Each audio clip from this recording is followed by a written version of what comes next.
banyak penciptaan Allah ciptakan dari dari berbagai makhluk juga terjadinya pada hari Asyura. Nah baik, ini ada di kitab I'anatut Talibin. Kitab I'anatut Talibin kitab fikih, bukan kitab hadis. Nah, jangan lupa tuh, kitab fikih bukan kitab hadis. Pantes I'anatut Talibin ngambil hadis yang tadi, sanadnya memang diperdebatkan, tapi matannya isinya ada kesaksian dari hadis-hadis yang lain. Yang ingin ditonjolkan oleh I'anatut Talibin isinya, bukan sanadnya, karena itu ilmu fikih yang lagi menceritakan fadhail Asyura, saudara, bukan ilmu hadis yang lagi bicara soal sanad. Kira-kira jelas tidak? Jelas tidak? Nah, jadi kalau anda dengar ada kiai-kiai bercerita di atas mimbar, oh ini hari Asyura, ini Nabi Adam diterima tobatnya, Nabi Nuh diselamatkan, Nabi Yunus, bukan ngada-ngada, bukan dongeng, bukan fiktif, emang ada dasarnya mereka bicara begitu. Tapi kalau ada kelompok mengatakan itu dhaif, ya silakan aja kalau dia nggak percaya. Nah, kita kan nggak maksa untuk percaya, mau percaya silakan, nggak percaya urusan dia. Kira-kira jelas tidak? Jangan langsung nanti bilang umat Islam ini khurafat, kiainya tukang bohong semua. Tunggu dulu. Nah, ini sengaja saya sampaikan karena ternyata ada dasarnya. Kira-kira jelas tidak? Alhamdulillah.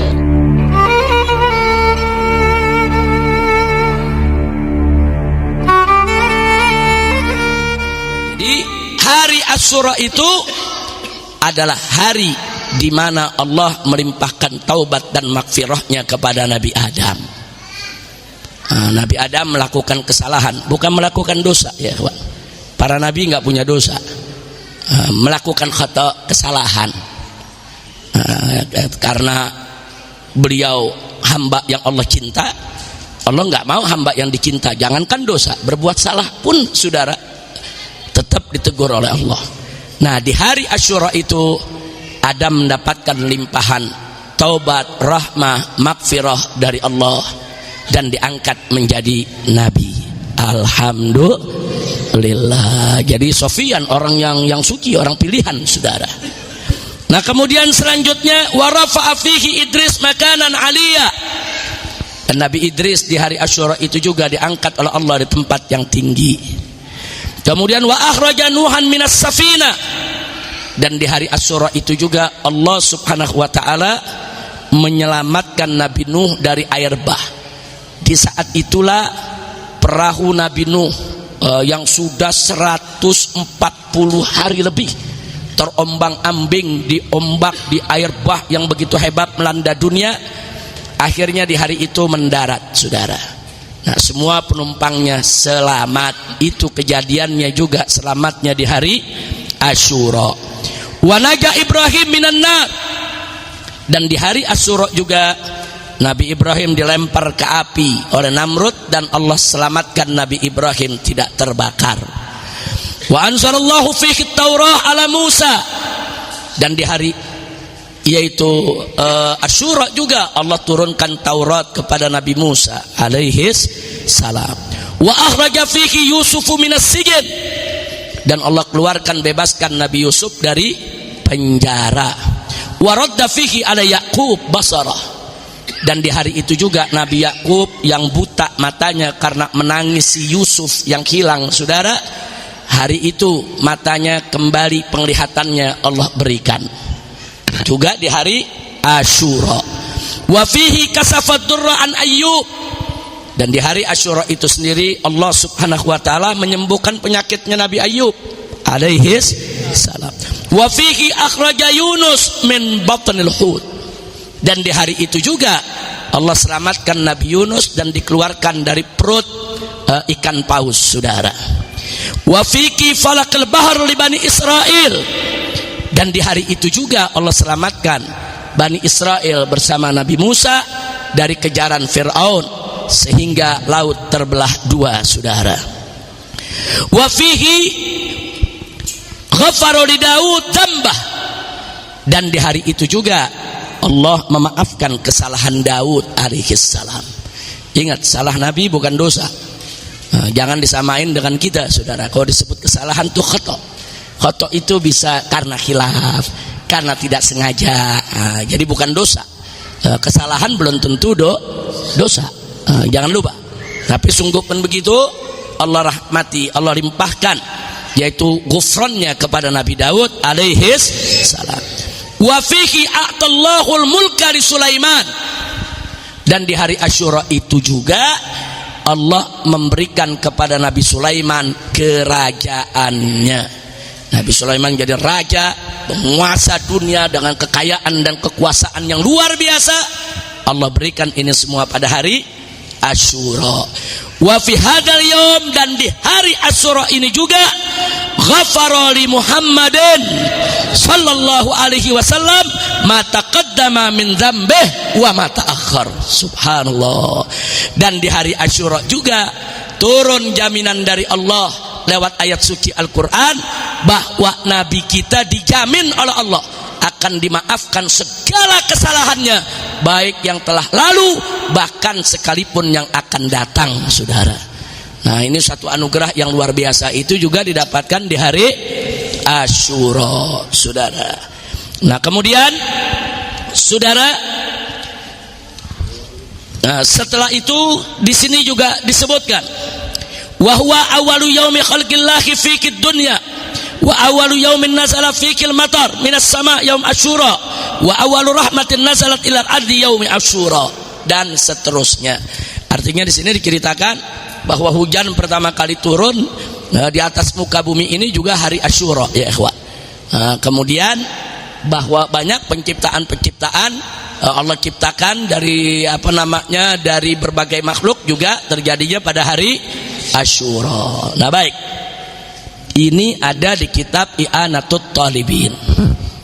Kitab I'anatut Talibin, kitab fikih, bukan kitab hadis. Nah, jangan lupa tuh.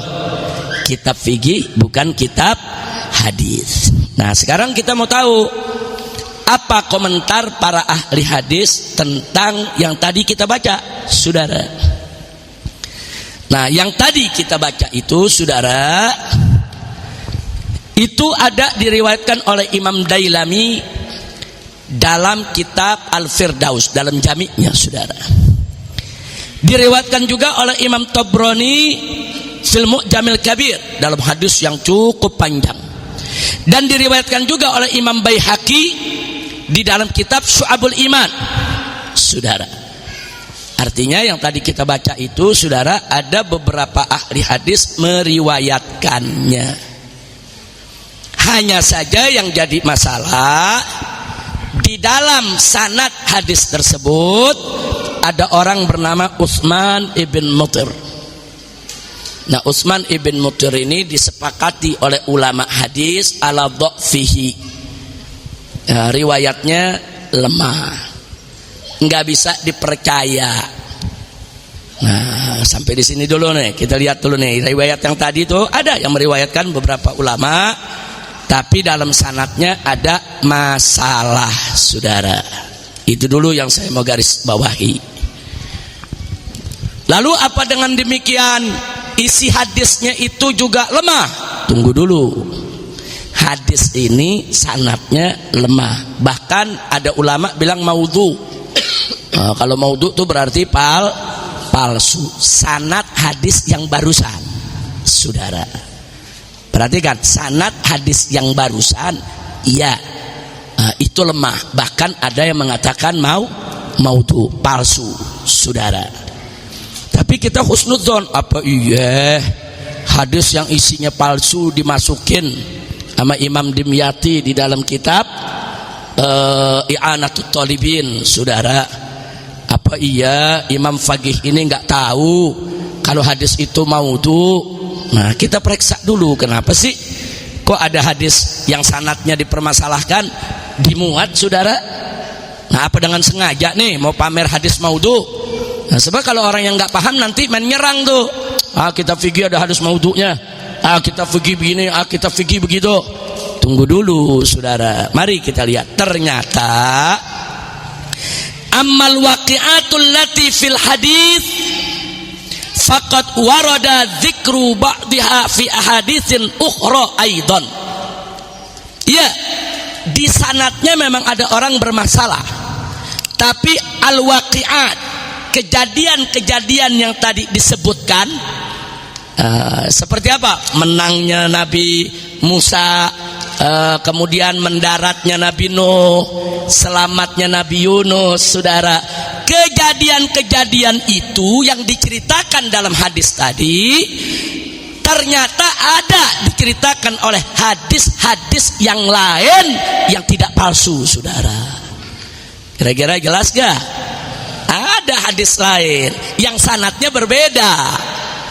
Nah, jadi kalau memang ada satu hadis di situ ada sanad dianggap dhaif atau maudhu, tapi ternyata isinya didukung oleh hadis-hadis yang lain, saudara, maka itu menjadi perdebatan di antara ulama. Contoh, mari kita lihat. Fa akhraja Ahmad, Imam Ahmad dalam musnadnya, saudara.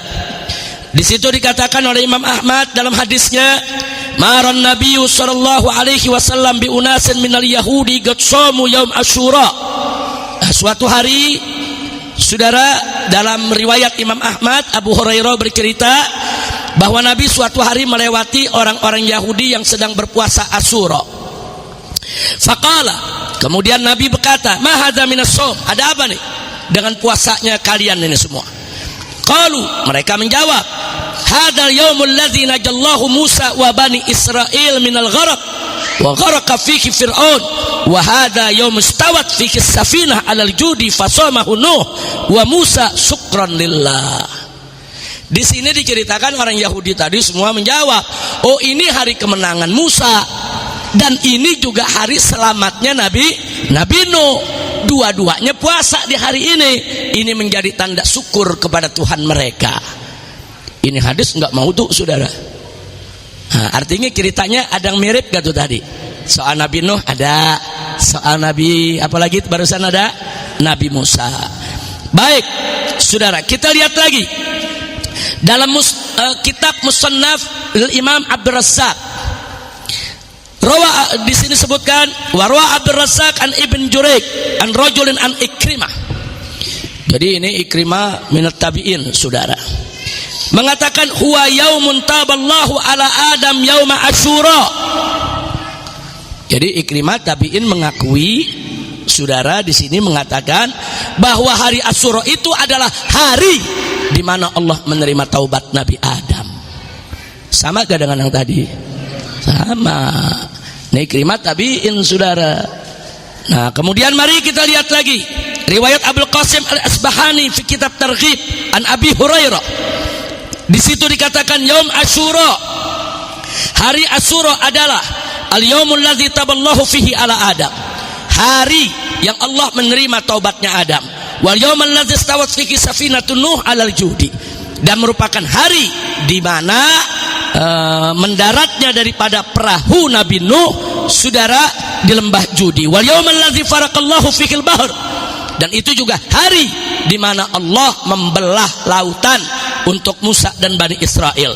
Wal yaumal ladzi wulida fihi Isa, bahkan disebutkan di hari itu juga Nabi Isa dilahirkan.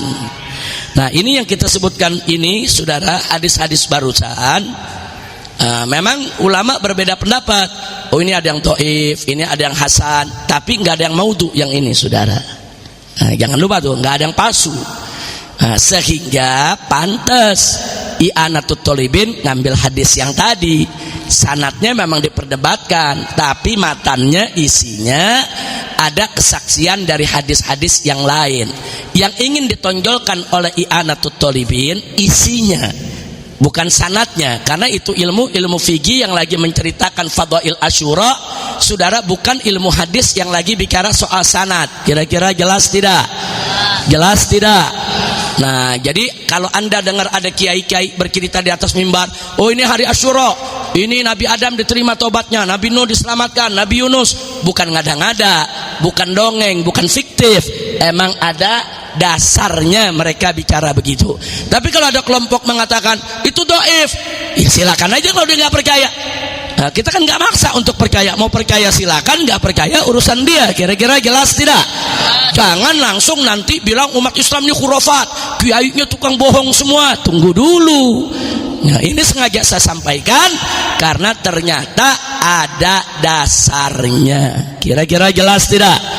Alhamdulillah. Ini kalau saya teruskan masih banyak lagi saudara. Karena itulah pantas, bukan i'anatut thalibin aja yang muat tadi. Mari kita lihat Al-Imam Badruddin Al-Aini saudara, wafat tahun 855.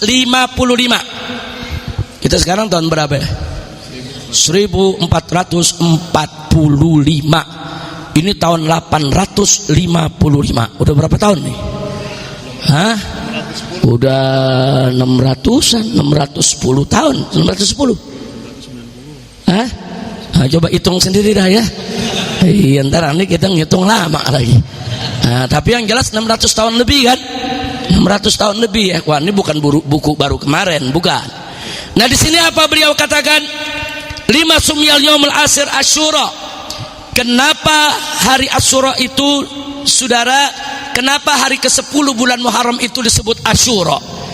Beliau katakan ikhtalafu fihi, para ulama berbeda tentang sebabnya. Faqila, ada pendapat kata dia, li'anna asyrul Muharram wa hadza zahir, karena ada yang jawab ya dia disebut Asyura karena hari yang asyir, hari yang ke-10. Tapi kata beliau Imam Badruddin Al-Aini, di sana ada juga yang mengatakan li'anna Allah Ta'ala akrama fihi asratan minal anbiya alaihi wassalatu wassalam bi asri karamat atau mukjizat. Jadi beliau katakan karena di hari Asyura ada 10 nabi yang diberikan 10 mukjizat. Disebutkan pertama Musa alaihissalam, fa innahu nasara fihi wa falaqal bahr lahu wa gharaqa fir'aun wa junudu. Yang pertama adalah Nabi Musa saat laut dibelah dengan mukjizatnya dari Allah Subhanahu wa taala, terbelah itu laut, kemudian Fir'aun dengan bala tentaranya tenggelam. Itu yang pertama. Yang kedua, ya, di sini ditulis Nuh alaihissalam istawat safinatuhu alal judi fihi. Yang kedua, Nabi Nuh selamat dari air bah. Di hari Asyura-nya kapalnya akhirnya menepi, saudara, menepi dan sampai di satu tempat, selamat dengan pengikutnya. Yang ketiga, Yunus alaihissalam anja fihi min batnil hut. Di hari Asyura Nabi Yunus diselamatkan oleh Allah dari perut ikan paus. Ar-rabi, yang keempat, fihi taballahu ala Adam alaihissalam. Nah, di mana yang keempat? Karena di hari Asyura Allah menerima taubatnya Nabi Adam alaihissalam. Al-khamis, yang kelima, Yusuf alaihissalam fa innahu akhraja minal jabbi fi. Nah, jadi diceritakan kalau di sini bahwa Nabi Yusuf di hari Asyura itu diselamatkan dari sumur. Kan sebelum masuk penjara kan pertama waktu dilempar sama saudara-saudaranya ke dalam mana? Ke dalam sumur. Nah, pertama kali ada musafir datang ngangkat dia dari sumur, itu juga kejadiannya di hari Asyura. Keluar dari penjaranya juga hari Asyura, saudara. Kemudian yang berikutnya, yaitu yang keenam, Isa alaihissalam fa innahu wulida fihi wa fihi rufi. Nah, jadi menurut riwayat ini Nabi Isa dilahirkan di hari Asyura dan diangkat oleh Allah juga di hari Asyura. Nah, kemudian yang berikutnya yang ketujuh, Daud alaihissalam fi kitaballahu alaih, yaitu Nabi Daud di hari itulah, di hari Asyura lah diterima tobatnya oleh Allah. Yang kedelapan, Ibrahim alaihissalam, Nabi Ibrahim ternyata juga wulida fihi, dilahirkan di hari Asyura dan diselamatkan dari api saat dibakar oleh Namrud juga di hari Asyura. Yang kesembilan, Yakub alaihissalam fihi rudda basaruh. Jadi di hari Asyura itulah penglihatan yang sudah lama buta Allah kembalikan lagi, saudara. Nah, kemudian yang ke-10, Nabi Yuna Muhammad sallallahu alaihi wasallam fihi ghafara lahu ma taqaddama min dzambi wa ma ta'akhkhar. Nah, jadi Al-Imam Badruddin Al-Aini menyebutkan ini 10 nih yang biasa disebutin oleh para ulama. Tapi ada yang nambahin 3 yang belum disebut. Apa yang pertama? Idris alaihissalam ketika diangkat oleh Allah ke langit. Kemudian yang kedua, Ayub ketika disembuhkan dari penyakitnya. Kemudian yang ketiga adalah Sulaiman ketika diberikan kerajaan. Jadi kalau kita gabung ada berapa tuh semua? 13, saudara. Nah, jadi artinya ini dari tahun 800-an udah dibahas oleh ulama. Iya, ulama berbeda pendapat. Ada bilang maudhu, ada yang bilang dhaif, saudara. Tapi jangan lupa, kalau yang maudhu itu satu hadis yang tadi kita sebut. Yang lainnya itu ada yang dhaif, saudara, ada yang diperdebatkan. Sekumpulan hadis-hadis dhaif, kalau tidak ada pembohong dalam perawinya, itu naik derajatnya bisa menjadi hasan. Bisa menjadi hadis hasan. Kalaupun dia dhaif, kalau dari segi sejarah manaqib boleh untuk dipakai ya ikhwan. Apalagi kalau dhaifnya saudara naik derajatnya menjadi hasan karena ada syawahid, lebih boleh lagi untuk kita gunakan sebagai istidlal. Kira-kira jelas tidak? Karena pada prinsipnya kalau hadis sahih dan hadis hasan kan wajib dijadikan dalil. Kalau hadis dhaif, kalau dhaifnya parah saudara, apalagi sampai di sana ada pembohong atau apalagi sampai dituduh bohong, disebut sebagai hadis maudhu, haram dijadikan dalil. Tapi kalau hadis dhaif yang tidak ada kebohongan di sana, dhaif yang ringan saudara, masih diperdebatkan oleh ulama saudara, boleh dipakai sebagai dalil. Tapi dalam hal apa? Dalam hal fadailul a'mal, dalam amalan-amalan sunnah, dalam manaqib, dalam derajat keistimewaan para sahabat, keistimewaan amalan-amalan saudara, itu masih boleh dipakai. Atau litarhib wa tarhib, untuk memotivasi umat, untuk nakut-nakutin jangan sampai dia buat maksiat. Nah, yang begitu-begitu hadis dhaif selama tidak palsu saudara, selama tidak parah dhaifnya, boleh digunakan sebagai dalil.